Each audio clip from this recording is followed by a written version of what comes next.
Hey, good to see you. It's Tyler Swaney, one of the pastors here at Bayside, specifically for our Orange County campus.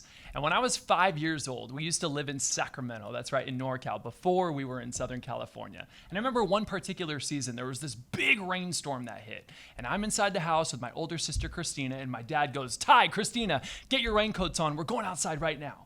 And we looked at him like, Dad, what are you, nuts? Like, it's raging out there. My mom's going, no, Jim, you can't do this. And he goes, we got to lay some sandbags.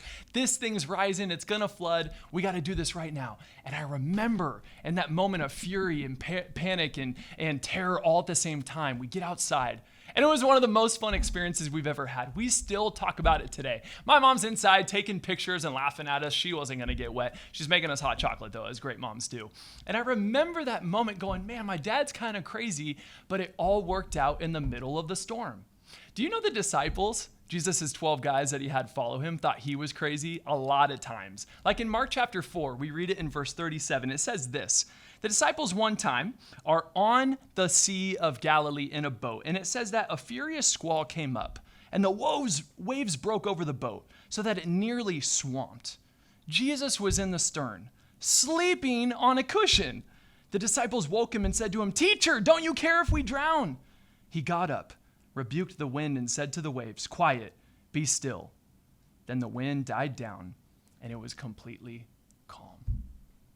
You're in a storm. I'm in a storm.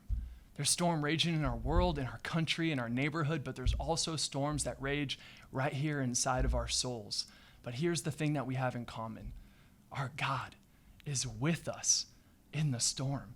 It might seem like he's sleeping, but he has the power to rebuke the wind and the waves that rage in our lives by the very sound of his voice. He's the same God that spoke creation into being. He has power even over nature, and he has power over the emotional and relational and spiritual battles that you and I face every single day. Emmanuel, God with us. Jesus is with us, and it's going to require that you have the audacity and the boldness to throw on your raincoat, to walk into the storm of life, and to start throwing some sandbags with your dad.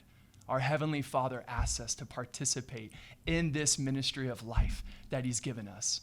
Man, let's have the courage to go after it today. I love you. I'm praying for you. I hope you have an amazing rest of your week.